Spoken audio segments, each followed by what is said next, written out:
So I often get asked the question, if you had your time over again, how would you start making $10,000 a month? And the answer is pretty obvious. I would do the exact same thing that made me millions of dollars, which is clothing. So in today's episode, I'm going to cover absolutely everything, how to launch a clothing e-commerce store from scratch. I'm going to go over each stage from the research stage to the product stage to the actual launching of the store and the marketing. So it's going to be a long one.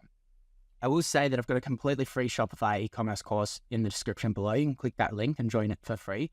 That'll go into more detail towards it in terms of like the marketing element of it and give you a full tutorial. But I want to give you a high level, everything that you need to consider today. And the way that I'm going to bunch it up is I'm going to cover kind of what I did, what you should do. But then I'm also going to answer some frequently asked questions for each of those sections, just so that you kind of have everything that you need in one video. So it's going to be a long one. Try to get to it at the end. Remember, commitment, focus, these kind of things are really, really important with learning. The more you can kind of absorb this dry information, the better. You know, there's not going to be a ton of editing and whatnot. So the first thing to do is, you know, fashion is such a large space. It's really important to identify what type of fashion brand you're launching. So let me explain this. You've got the example of like Shopify, which is one of Australia's best fashion labels, started by Jane, one of my friends, versus kind of the Oodie. Both in some ways are fashion brands. Obviously, as they're a lot more fashionable than mine. But, you know, we launch nighties, we launch bathrobes, we launch, you know, a ton of textiles, pajamas. She launches, you know, dresses and a lot of evening wear. The difference between those two businesses is the product process is very, very similar. You use designers, you source from the same similar factories. The marketing is very, very different. And this is one of the most important steps. You need to understand what type of fashion brand you're launching, because the marketing element is just going to be probably the sticking point for you, which we're covering at the end. The two different types of kind of fashion, if I could summarize, is there's an evergreen fashion brand, and then there's kind of a trend-based fashion brand. Best example of this, maybe outside of the fashion space, is launching ice baths, like portable ice baths. That's what we call a trend-based product. It comes into the scene, everyone's like, this is the best thing ever. Everyone gets into it. And then eventually it will go away. Or so many competitors will enter the space and the trend will kind of deflate. It's, you know, arguments that maybe it won't go away, but I do think that is a big flash in the pan and then kind of goes away. Versus something like supplements or probiotics.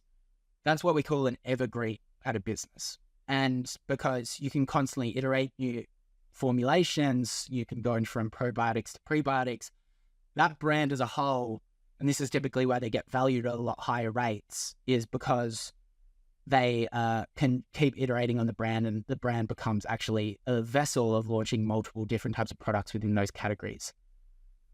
However, the same is true in fashion. Like if you are launching let's say wearable blankets, like that as a trend will slowly, that will deflate quicker than something like evening wear, for example. And there's pros and cons, and you're probably listening to that and you're like, oh, well, I'm just going to launch the evergreen concept because it's going to get valued at more. It sounds easier to, you know, have a long-term business. But where that gets unstuck is the fact that if you do not have a really clear, unique selling proposition that is actually the foundation of why it is a trend and why someone would buy from you, it's going to be far harder to compete against all of the major fashion labels that exist purely based on style. I'll keep explaining that because I think it's really important. If you create let's say, a gym clothing brand right now, you're up against Gymshark. Yes, you can say we've got better colors, we've got higher quality. Everyone says that. Gymshark even says that. Whereas if you then go, we now create gym clothing out of recycled bottles or even the environmental trend that everyone's currently speaking about, that is going to, one, be far easier to convert customers because you have what we call a unique selling proposition or a USP. But at the same time, if your brand becomes foundationally built on that, it can be more difficult to remain relevant.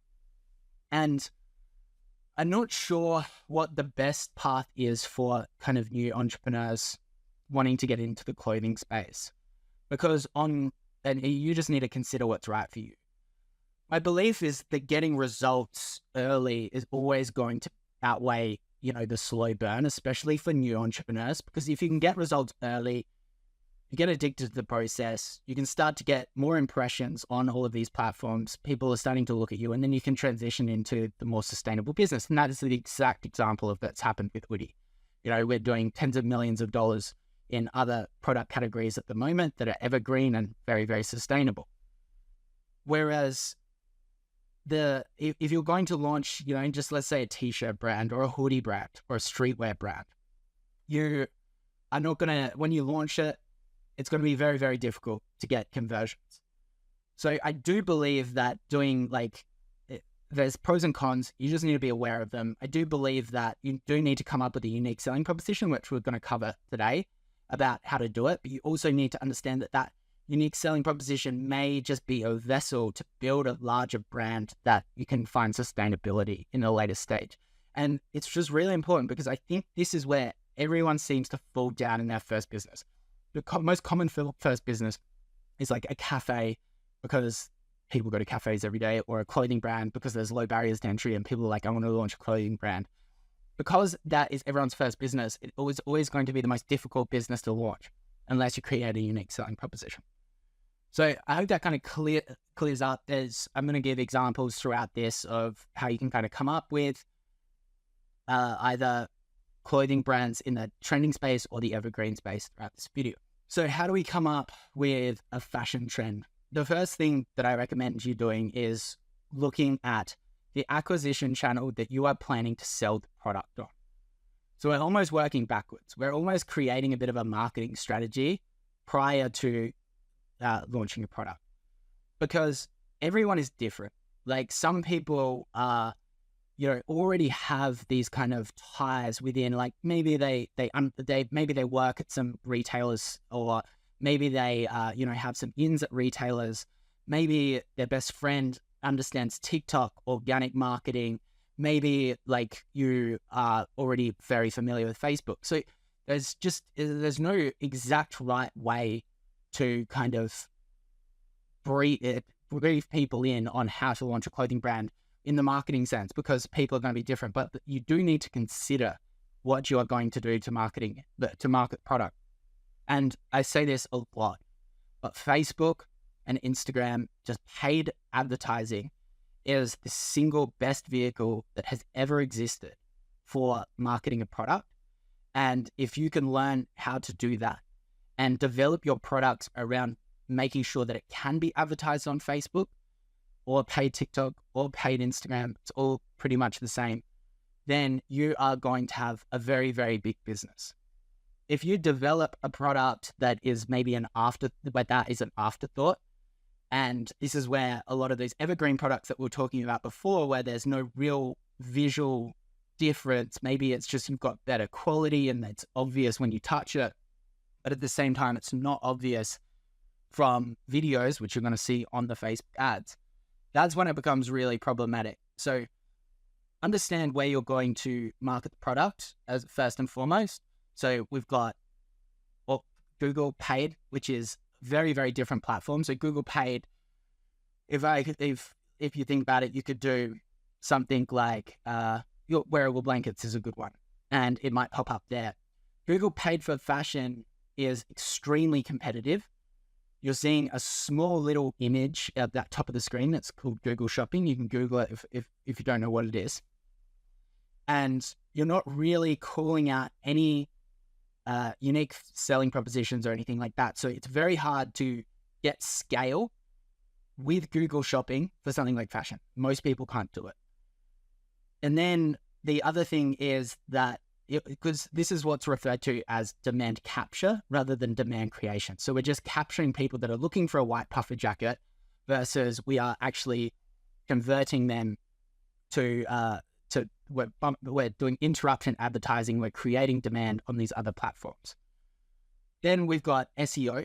Now, this is also going to be extremely competitive. No way you're going to beat Zara. No way you're going to beat these big retailers for something like oversized hoodie or fleece leggings. These are huge keywords that a lot of these people are going to spend a lot of money on, and the actual domain itself, so the actual domain of the website, the history that it's had, all of the backlinkings that is very, very hard to fake, is going to make it very hard for you to compete with. Then you've got the paid marketing channels that I just talked about, which is, I separate these from influencers. So Facebook, TikTok, Snapchat, Pinterest, Instagram, all of these ones are kind of like demand creation, and they're the best forms of marketing. And then we've got influencer marketing, which is a similar form of marketing in terms of paid, but it's far less scalable because you need to email every single influencer and make sure that they post, and it's very hard to track and scale accordingly. Then you've got a bunch of other forms of marketing. You've got traditional media, you've got just going into wholesale, these kind of things. So they're your forms of marketing. I'm going to cover exactly how to do all of those at the end, but you need to consider that now. Most of my example, or in fact, most of what I want to talk about today is how to develop a product for Facebook, because I think that's how you're going to get the most results. So now we know where we're going to sell our product. It's good because now we can use what's called spy tools to figure out what other people are selling on that platform.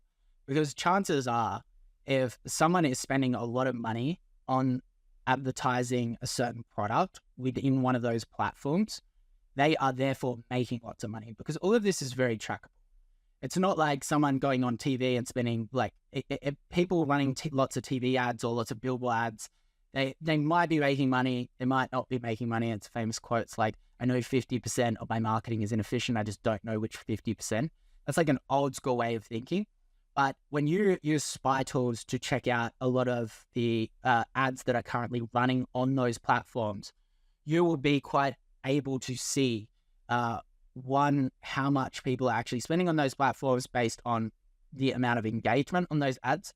And you can be fairly confident, unless they're an idiot or an absolutely huge company, that they are making money off.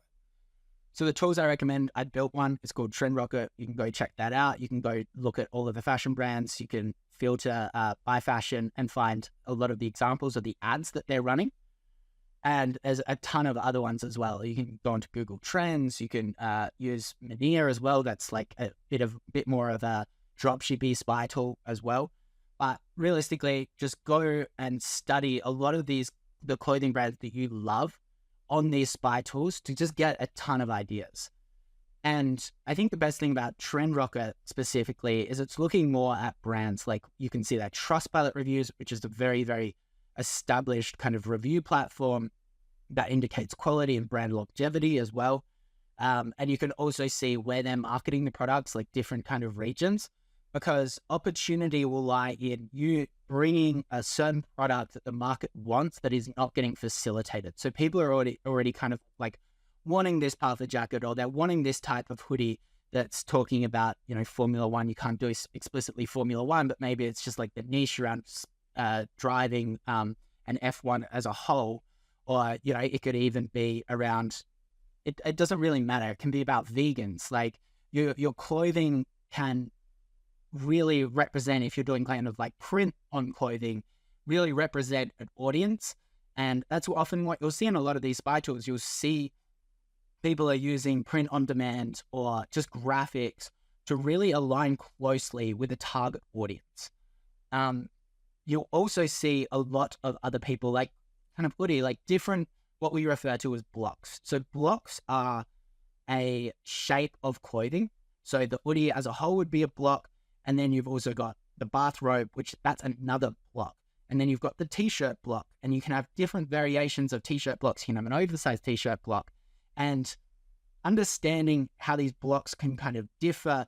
And all companies will have different blocks simply because they want it to fit differently on the body and that kind of stuff. But try to find these new kind of trending, I've said blocks like 500 times, but find these new trending blocks that you might be able to either iterate on and use, as I said, like print and other materials and other shapes and other use cases within those categories, or you can facilitate a market that hasn't already got that product being sold to it.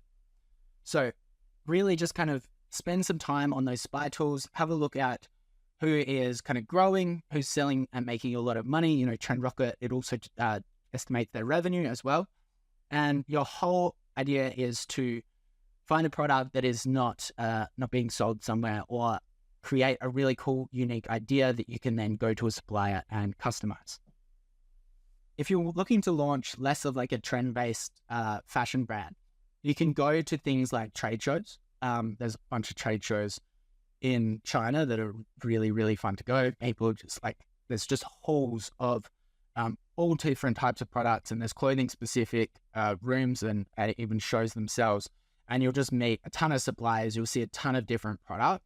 And if you've got a really good fashion eye, then that could be a good way to go. But if you don't have the money to get over there and go to these shows, then the Spy Tools is a good option. The other thing that you can do is you can just look at like a ton of fashion magazines, WGSN, all of these kind of resources that they can get quite expensive. But at the same time, that will give you a really good understanding of where future trends are heading. You'll also find that there's certain suppliers, and they're probably the brands that you love. If you've got a good fashion sense, I would probably hope so. You're watching a video on how to launch a fashion brand. But there's certain brands that always have their finger on the pulse. And they're the ones that generally, they're just ahead of the cycle. They go to all of the fashion shows. They are constant. They just have the best teams, best designers. And they often even set the tone of future trends as well. They can even sway trends. So really keeping an eye on those as well. So we're going to go into how to actually get this product designed that you've come up with and launch the business in a second. But I just wanted to kind of answer some questions really quickly. I might be repeating myself, but I'll do rapid fire if I am. So what methods can I use to understand my potential customers' preferences and needs? So you can, as I said, use these spy tools. You could even talk to people that are already within the industry. You can go into like Reddit. You can go into these Facebook groups. You can really, once you understand who you kind of want to sell to and what kind of approximate the business idea is, there's just a ton of ways to get feedback. And I recommend you do, but at the same time, I don't think that if you really like the idea and you've done your research, if someone says that they don't like the idea, that's not a reason not to do it. Then we've also got, what role does market demand play in product development? That's obviously something that we talked about quite a lot, where some trends lift up and then they kind of fade out. And then there's also the underlying evergreen business that you can launch. So now we've just got that general kind of fashion brand that we're going to launch. How do we actually get it to the design stage? Pretty much all of fashion is going to work off what we call sketches or tech packs. These are, tech packs is called a technical pack. And if you just go into Google now, write in technical pack hoodie or tech pack hoodie, and you'll see that basically everything is considered within that. They will have the fabric that's used. They'll have the measurements that are used. There'll be a general sketch. There'll be the tags that need to be put on where to make it compliant. And this is what I wish I definitely knew sooner, because I was operating off purely just messaging my suppliers and saying, I want a hoodie that says this. And that's just the wrong way to go. I think that the quicker you can learn how to work with sketches and tech packs, it's just going to be so much easier for you. So how do we come up with a tech pack? The main way that we come up with a tech pack is we can learn it ourselves. We can watch some YouTube videos on how to do it ourselves if we are good at drawing. But I would just use a freelancer or an agency. So if you've got something that you're trying to design, let's say you're trying to design something like the Oodie. If you went onto the tool Alibaba, which is a wholesaler, this is where a lot of people sell lots of different kinds of products. You can order lots of them. And you write in probably Oodie or wearable blanket, you would see a ton of our products already there. Some of those are counterfeit as well, so I don't recommend selling them. But if the product is really, really brand new, and you're trying to create a brand new block, then remember what we talked about with blocks before, then I don't think that that you can just go into Alibaba straight away and message them and say, hey, I want this product and I want this printed on it or in this color. You're going to have to use one of these agencies or freelancers and to get the early stage done correctly, because while China is some factories are incredible at product development. Like, I know I'm working with a brand at the moment and he's doing millions and millions of dollars every single month in sales. And his factory, he can literally go... Sorry, there's an announcement on my cruise ship. Give me a sec. Sorry, I'm literally on a cruise ship and we're going through Antarctica and there's tons of icebergs. So the captain was just letting us know. So as I said, brand's doing millions a month and he can just come up with a design and just kind of not even sketch it, but just say, this is what I want. And the factory themselves that he has contacted through Alibaba will have no problems in getting something really, really amazing. A lot of the other factories that you'll contact through Alibaba won't have that capabilities within house, and they will create something really, really bad. China, for the most part, they just don't understand Western fashion, and there are some exceptions, of course. So to get it to this drawing stage, we're going to use a designer or freelancer. What you're going to do is, to find these, you can go onto a tool called Upwork, and you could write in a fashion designer, or you can go find an agency that's local that's worked with some fashion brands. Just make sure that you're looking at their previous drawings and making sure that they're amazing. Now, remember, there's different levels to this game. Like, if you go to an amazing agency that's worked with a lot of really amazing brands, there is a good chance that they have the ideation phase, which is kind of like the concept phase that we started to talk about, started the video, in-house, and they can really help you with that. But if you're just using an Upwork designer based in, Romania, Ukraine, wherever, they might have the technical skills, but they won't be able to help you with the ideation phase. As the most part, at $20 an hour, they're not going to be able to do that. That's just the truth. And I think that because of that, you want to be really, really certain about your instructions for these people. And you kind of want to send them your really, really clear instructions, and they will get it drawn up. From there, once you have a drawing of your product, drawing of your idea, you are going to send that then to the Alibaba factories that you find. All you do is go into Alibaba, you write in, let's say we're doing recyclable gym wear, as I kind of talked about before. And you say, this is the materials that I want approximately. This is the drawing. This is how it should look. This is how it should feel. This is, and you can even go into the specifications as well, like the sizing, the measurements. It can get a little bit more difficult. Generally, for the first round of samples, let the good clothes factory do all of that, but you give them the rough idea of all of the things that I kind of just mentioned. From there, they will then create a sample. You can communicate them through Alibaba, through actual Alibaba's messaging platform, where you can get their WhatsApp and talk to them there. From there, you can get photos of that sample for that product. And then you can say, wow, this is just the complete wrong color. And color is really hard to understand across messages. Even shape and size is also really hard. They'll actually try the product on and send you some photos of it. Are very, very difficult. So, but you're just looking for major changes. Like, don't even send me this sample. This is just not right. Once you make some iterations, you might use your freelancer or your agency to help you make those iterations. Then they will send you the sample. Then what you do is you check out the sample, you try it on, you get a little bit more feedback, you show your friends and family, you show your target audience. Then you'll do another iteration of samples, probably, because I highly doubt you're going to get it right the first time. This takes a lot of time and iterations. Eventually, you'll get to the point where the supplier themselves is ready to make the product. Now, suppliers can be a little bit difficult to work with, because if you're using one of these big suppliers, which I've used before that are working with the department stores, their minimum order quantity is going to be enormous. And what a minimum order quantity means is the minimum that they will sell you at this price to even make it worthwhile for them. So smaller factories will generally have smaller MOQs because they're looking for your business, and you're going to be able to make them a reasonable amount of money for their business size. But bigger companies as well, like ones they might have tens of thousands in MOQs for a very customizable product. Now, if you're using something that's like really basic and it's just a hoodie variation, the MOQs, no matter where you kind of go, are going to be pretty small because they probably already have that block and the capabilities in-house. Whereas if you go to like launching your own sneaker brand, or we're launching slippers at the moment, generally there's going to be molds, there's going to be like unique materials, unique prints. These things start to really increase the MOQs, but generally within that complexity that you're designing is where the unique value proposition lies as well. So there's probably going to have to be some of that to get that early stage traction. Another thing to really understand is pricing. So you will get they'll generally send you pricing in USD, and this pricing won't be inclusive of actually getting the product to you, because there's so many different ways to get, once you've done your mass order of that product, there's so many ways to get that product to you. You can send it via sea freight, which is generally can take 30 to 60 days, depending on where you are in the country, in the world.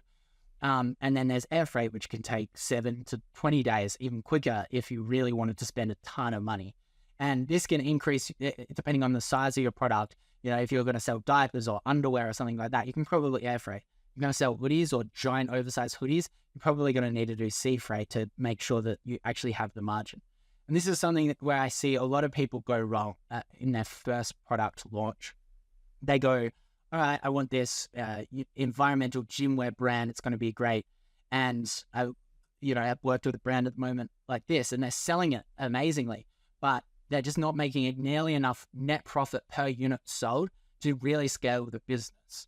And before you even place this major order, before you even get to the second round of sampling, you should know how much this product is going to cost you to manufacture.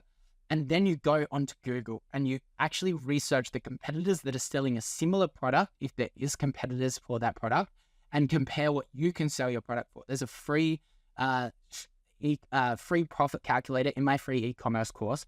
So make sure you're joining that. And you're going to calculate everything from what you're going to sell the product for, what your cost of the product is, what your cost of freight is, what your payment fees are, for the actual platform, the e-commerce platform. Then you're going to increase, then you're going to add the actual cost of marketing as well for the product. And then you're going to have the net profit left over. And if you are trying to sell a product for $200, because that's what you need to sell it for, because it's so expensive to get manufactured at the factory, and it is someone else who's already selling it, let's say Target or Kmart is selling it for $49, that's not going to work. You need to go back to the drawing board. You need to go reinvent the product. You need to create maybe you need to downgrade the materials, those kind of things. So you need to kind of really think about how you fit in the competitive landscape. One other thing I'll say about the design process is making sure that you're working with an amazing factory. And to find this is actually a bit of work. You can look at reviews on Alibaba and the previous clients that they've worked with. But I still love to go over to these factories and check them out. And you'll generally, to make sure that you've got a good supplier, one, how quickly are they responding? What are their price? Like, are their prices competitive? Do they have that fashion capability within in-house? How quickly are they turning around these samples? What are their lead times as well? Lead times are such an important thing to consider. If it's going to take 60 to 90 days to create this product, the fashion trend might be gone, depending on what business you're trying to launch. So once you've signed off on the first and maybe second sample, they will send you what's called a purchase order. Or you can send them, a purchase order. And that purchase order will say, I want 100 hoodies in this style, and there'll probably be a few other specifications, and you'll send it with the tech pack to make sure that you are getting the exact product that you order.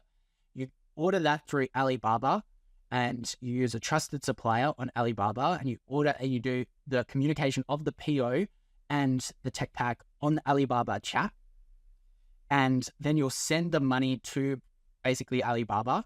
They will then pack the orders, and then you can do something called a QC, and you can use Alibaba to do the QC. And what that is where they go to the factory and they look at the product in the factory over in China, so you don't have to go over there. And they will look at the tech pack as well, and they will weigh the product, they will measure the product, they will show the colors differences, They'll make sure that it's not ripping at the seams, and it's just going to save you such a big headache, especially in early orders of your product, because they then send you that report, and you're not going to just get surprised in 60 days when the product rocks up. Now, Alibaba is also good in this way because you can send that, when you send the money, it doesn't go directly to the supplier, I don't believe. It kind of sits in almost escrow.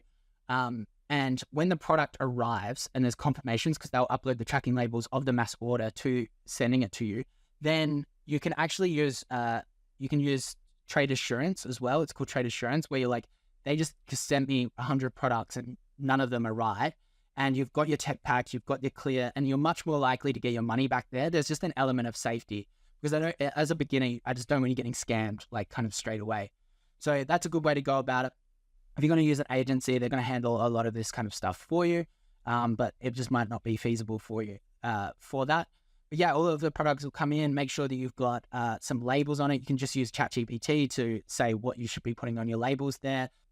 So now is probably a time that you're probably kind of a little bit overwhelmed with how much that process is there with Alibaba. There's just so many other methods of getting clothing like that I don't really use. You can use wholesalers. You can use print on demand as well. Let's say you're just going to launch like with quotes on it. It's like, have a great day. It went viral on TikTok, or like Christian quotes where you can kind of really communicate with the community. You can use something like print on demand, and there's a ton of platforms out there for this. I'm not going to plug anyone because I want this to be a very unbiased video, but you can go into these platforms. You can integrate them with your Shopify store. You can basically you can Photoshop the label on the product, and you can then, when someone orders that product, it'll go to this print on demand factory. They will print it out. They'll probably screen print the quote on it and ship it directly to your customer. Sounds easy, and it really is. The problem with it is so easy. Everyone could do it. As soon as you start doing something that's cool and niche and working, everyone's just going to knock it off. And you'll see on a lot of these spy tools, a lot of print on demand products. And they're indicative of, one, you can clearly tell the product is Photoshopped, and it is so cheap, and it's a bit spammy as well. And I think it does work. I know lots of people that are making a lot of money from it, and it's a great way to kind of get started. But I think there is a lot of value in, one, making the block amazing. So really looking at material fit, and then two, making sure that we are really creating a defensible business and brand as a whole. So, amazing photo shoots, which we're going to talk about it, brand values, these kind of things that we're going to get into in just a bit. Okay, so that's a lot about the manufacturing and design process. There's a few questions here. So how do I choose a color scheme for my collection? There's just a ton of ways to do this. A main free research tool that I recommend is Pinterest, like looking at all of the colors. But you can look at previous seasons as well for these major brands that I've kind of already talked about, because chances are they know what is good. But part of this is you need to understand how to launch a fashion brand as well. Like, you need to be tied to the industry. Fabrics. Now, there are so many different types of fabrics, and this is something that a lot of people kind of underappreciate. The better the quality of the fabric, the prices can just skyrocket so quickly.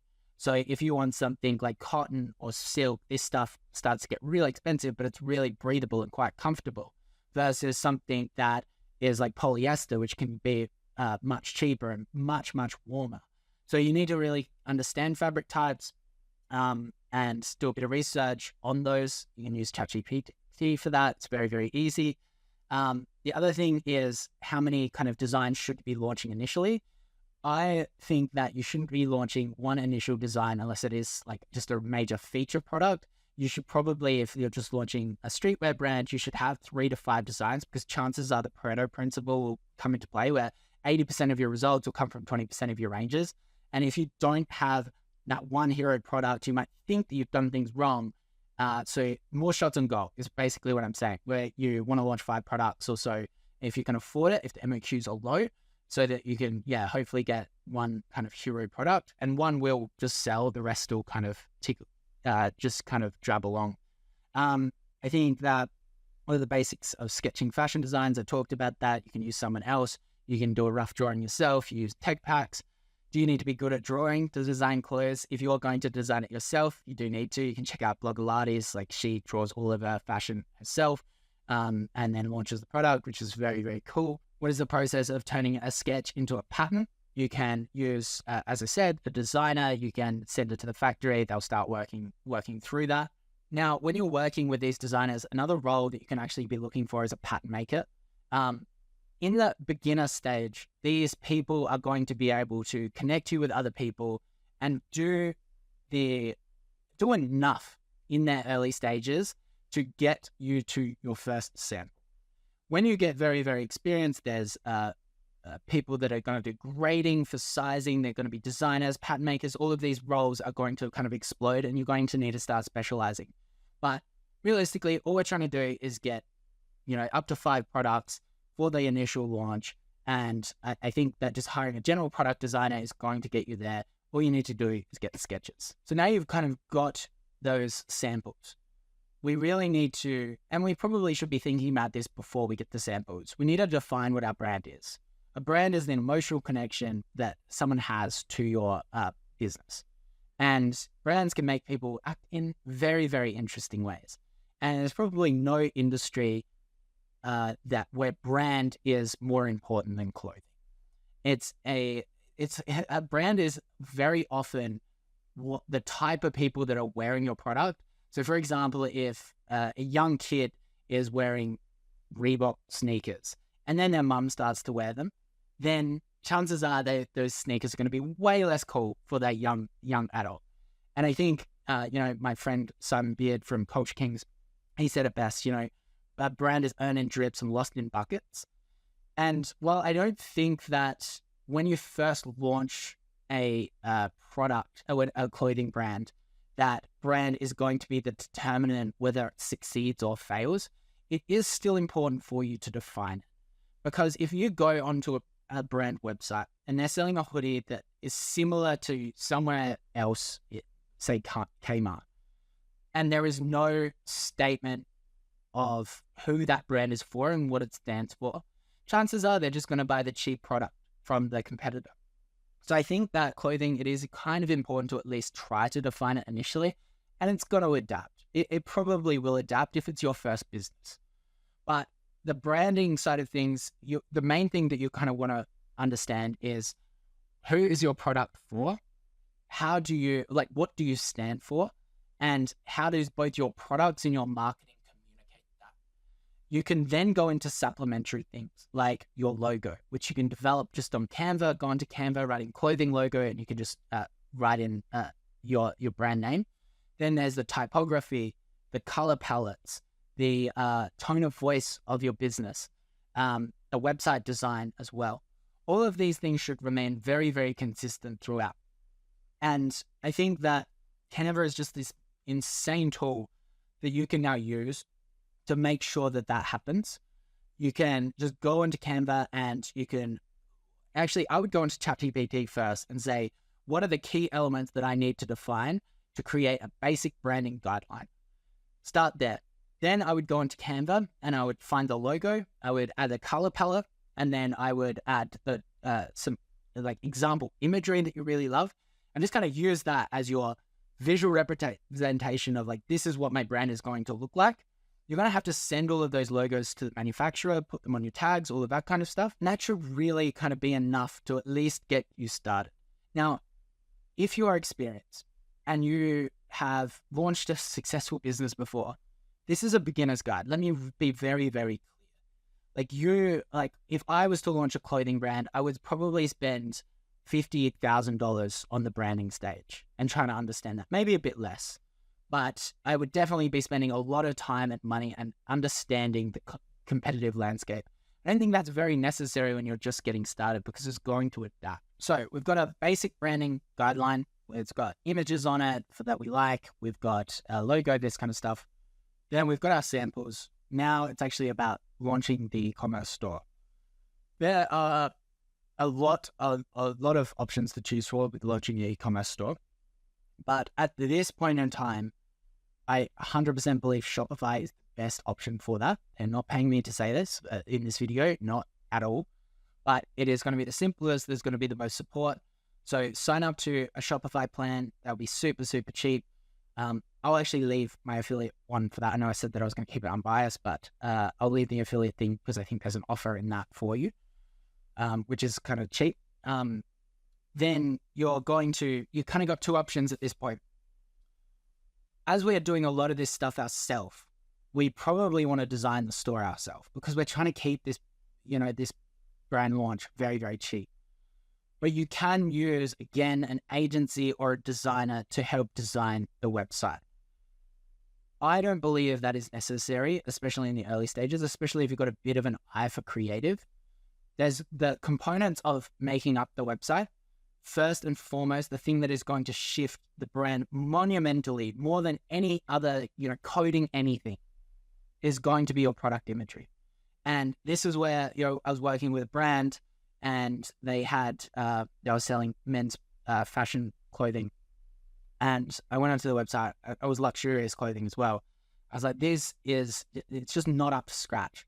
So we completely reshot it. We got a stylist. We've got a professional photographer, and we completely reshot all of the imagery, and the business doubled kind of straight away. And this shows you take a drop shipping poor website versus a beautifully photographed website, put every single other thing the same there, and you'll be shocked at how different they look. So to do this, we can learn photography ourselves. Trust me, it's not going to turn out that well. If you have zero budget, that's what you're going to have to do. I shot all of the initial Oodie shots myself. As soon as I changed it, it was amazing. But you can then, or you can use a photographer. If your product is very, very, very, very kind of styled, as I said, like luxury or women's dresses, or there's a ton of kind of textures that you need to shoot, then you may need a stylist for that as well. Or you can be there with your steamer and you can learn how to style clothing if that's what you're an expert in. But a stylist is going to do so much. They're going to make sure that the accessories within the clothing, they can even make sure that the scene that you're shooting, because you've got both contoured images, which is like white background images, studio shots, which you do need. I don't recommend that you just try to sell products with just lifestyle images, and lifestyle images is like someone on a couch wearing it or someone at a formal wearing the same product. So you need both of those images. The stylist can help with just setting up the scene as well as making the person look amazing. Technically, they're different roles because you've got to have an actual scenario stylist versus an actual fashion stylist, but they can generally help to make sure that the shoot goes well. If you contact a local photographer that has worked with some brands, like fashion brands before, there's a good chance that they have already worked with stylists and kind of everyone that you need for that day. So you can ask them for recommendations, and you can do a big shoot day. Make sure you have all your samples there. Product doesn't even need to have arrived yet. You can just book that shoot in and get some beautiful shots. Now, where do people fall down with this? First of all, they generally don't have reference images that they really want. That if they got those images, they would deem the day a success. So make sure that you have those reference images. That should be part of your brand deck that I talked about before. Use Pinterest for that, or go to the brands that you really love for that, and then give those to the stylist. So a stylist and the photographer, and say, this is what we want. The other thing that people fall down on is they don't get enough variation of models within their shots, especially if there's multiple customer demographics. Maybe you want oversized women as well. You want kids. I don't know. You just need to really consider your customer, your target audience, and make sure that you satisfy all of that. For the Oodie, for example, we needed men and women for our shoots. Then the other thing that and that's I highly recommend just using your friends for that. They don't need to be models. And I do recommend that if you get your friends, they can do their own makeup, and that can keep it very cheap. Obviously, for bigger brands, you're going to have a makeup artist, you're going to pay models for the day, and you need to get them to sign over the usage rights and all of that kind of stuff. But, this is a beginner's guide. I just wanted you to kind of understand that. And yeah, I think that the other thing that people don't do well with these photo shoots is they don't get they don't get enough close-up images of the fabrics and how it fits in different situations. And they just get a bunch of these kind of standing awkwardly looking at the camera. You want to get pockets, you want to get close to the buttons, you want to get all of the textures, and that should be enough for product imagery. Now, copywriting. You want to mix your copywriting to make sure that there's enough about the brand as what you stand for, but you also need to make sure that you're calling out features and value propositions of your product. So talking about sizing, size charts, you can go again onto ChatGPT and just say, what are the main things that a fashion website needs to talk about? And then you can even input your brand as a whole and what you're trying to sell into that and say, write me a website, write me all the website copy to just get your ideas flowing. But realistically, you should be calling out unique selling propositions, shipping times, just all of this basic stuff to make sure that's covered. Upload your imagery there. Make sure you've got all of your shipping options enabled. Make sure that if you're charging for free shipping, if you're charging for shipping, you're calling that out. If you're giving free shipping, make sure you call that out. All of this basic stuff from setting up the store. You're going to link a custom domain to it. You can, if you're using Shopify, you can just use Shopify's domain platform for that, which is very, very simple. You can then go into linking pixels.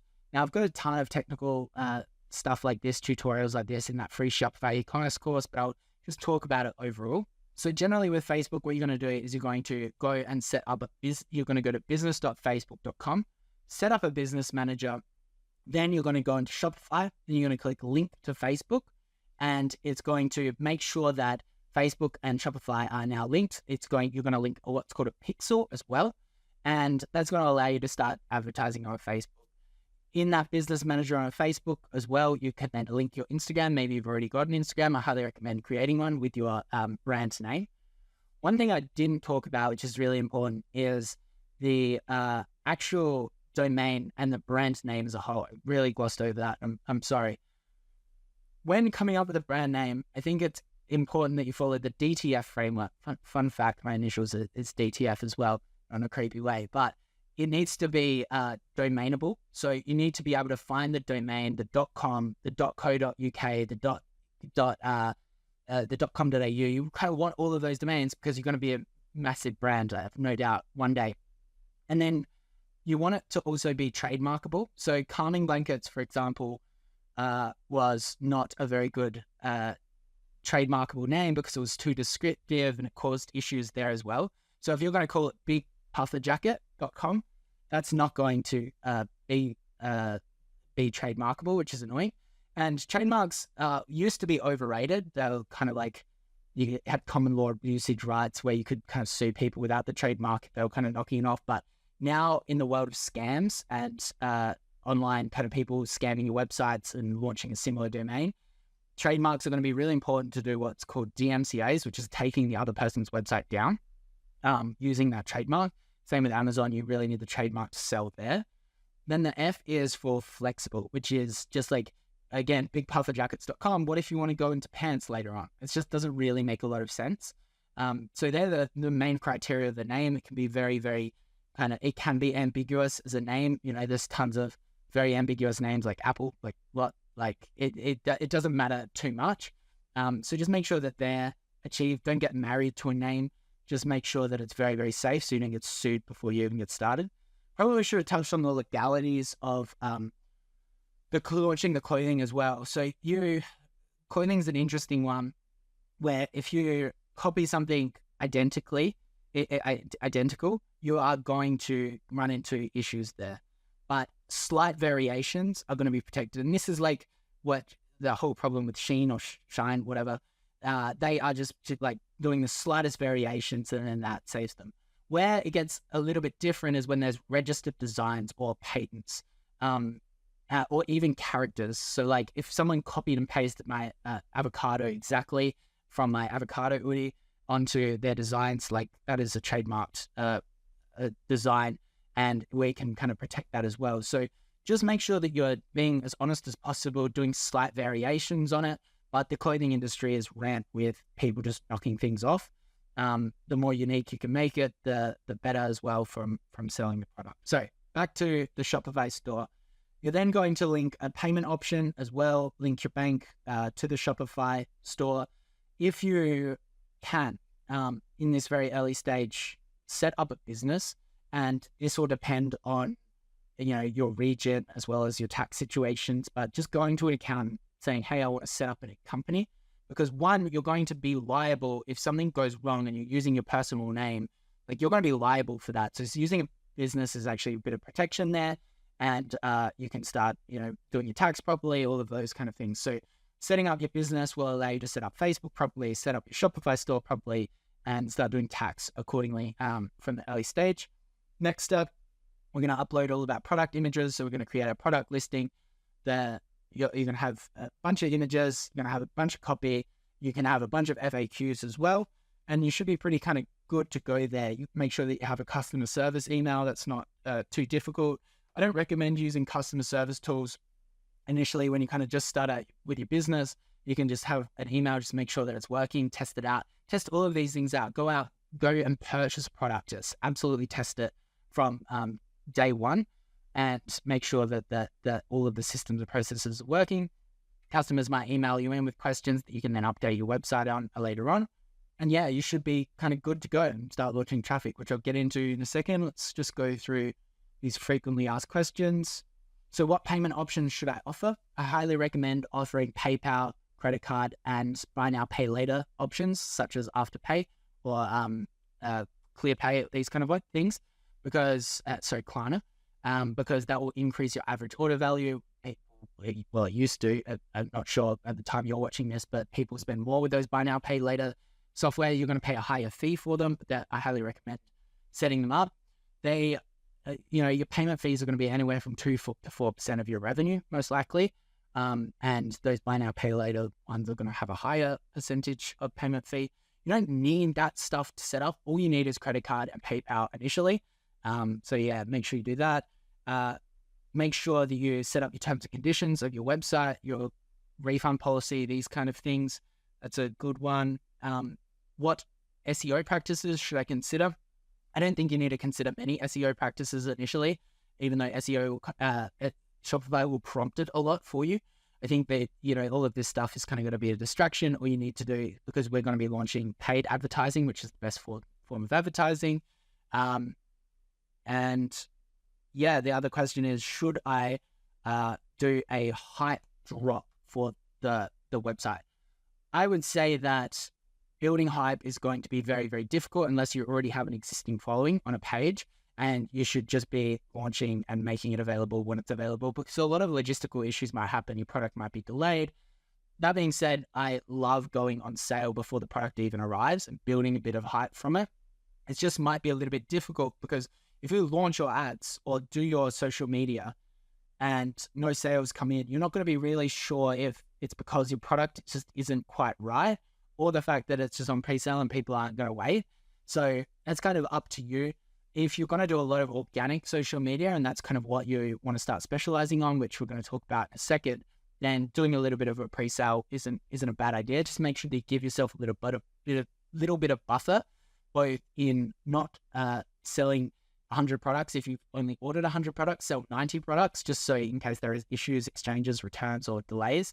With the delays, you really want to make sure that you're promising delivery in December if it's already arriving in November, just so that you can be quite confident that you're not going to disappoint your first customers. So one final thing, which kind of falls into the marketing side of things, it kind of falls into the Shopify store development side of things, but you need to set up email marketing. You're going to set up a welcome series. Which is basically when someone signs up to your pop-up, they get 2 to 5 emails that kind of explains what your brand is, maybe a coupon code, some urgency, and then you're also going to have an abandoned cart, which is if someone adds the product to cart and leaves. Obviously, you understand what that is. You can also have a browse abandonment flow, which is where they sign up, they go to this one product, and then they leave. They can still get that email. You can use any tool, Klaviyo or SendLane is what I recommend there. SendLane's a bit cheaper and starting to catch up to Klaviyo. I've got a ton of Klaviyo tutorials out there. Make sure you set that up, because it's what we call the funnel. And the funnel is where someone sees an ad or sees an organic post, they go to the website, they sign up, then they might go off the website, and then they purchase later. If you have any gaps in that process, even your website copy is really bad or something like that, then you're going to convert less and less people throughout that process from that ad. And if your email is not at least just set up, you're going to have a bit of a leaky funnel, a leaky bucket, we like to call it. So make sure that you actually set that up. It can be very basic. It can be text emails if you really want, but it needs to be set up. Okay, so I know that was a lot of information to take in, but we're finally at the marketing stage. So how do we actually market the product? We've got a beautiful website, beautiful sample, we've got some photography. What we need to do now is we need to get some content to market. And while I stand by that to grow a big business, you should be using paid marketing. But from, investing in a lot of my Shark Tank deals and stuff like that, I've noticed that one of the best things for a lot of these clothing brands is to learn organic marketing first. And this is simply because organic marketing, once you learn organic marketing, you can then use the skills of, one, identifying a trend, because let's be honest, you go onto TikTok and you're like, oh, this content trend is working. Your ability to then shoot the content with your iPhone, which is actually quite difficult. Your ability to then edit the content in a fast-paced, engaging way, and then post it to get views. And what will always be a common denominator amongst a viral video on organic social media is the ability to educate, entertain, create controversy, capture attention. And you need to understand this to run effective paid marketing as well. So by starting on organic first, you're not going to burn a ton of money briefing in creatives to agencies and videographers that eventually aren't even going to convert on Facebook. So go onto social media, look at some of these brands that are getting viral videos. Oodie is one of them, and going, how are these kind of converting? And shoot them yourself.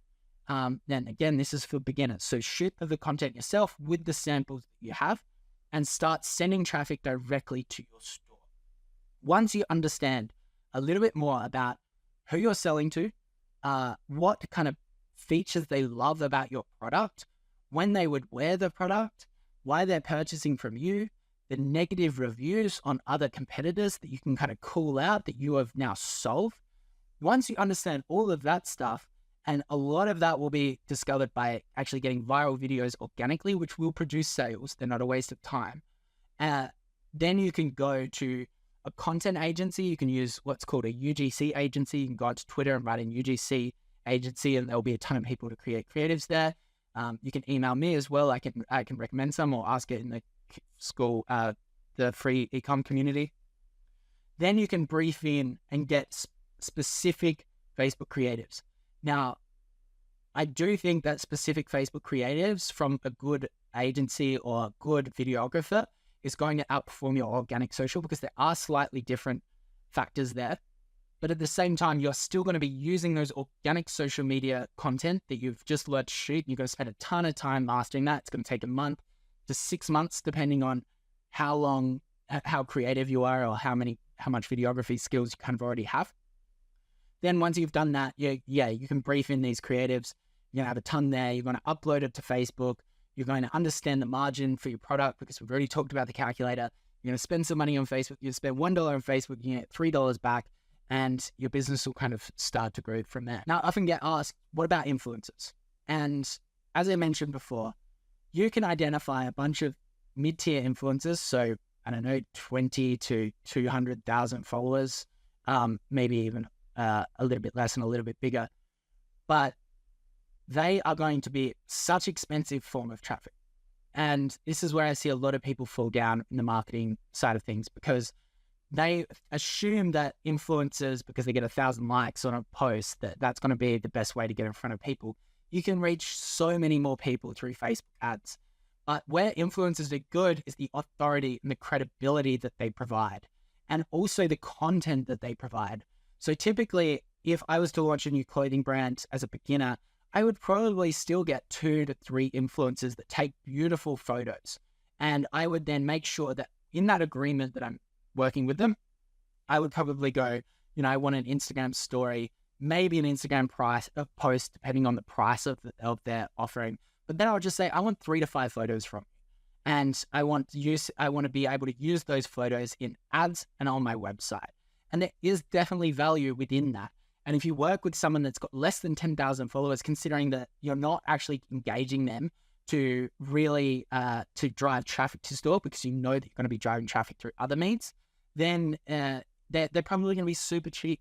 In fact, they might even just do it for the product.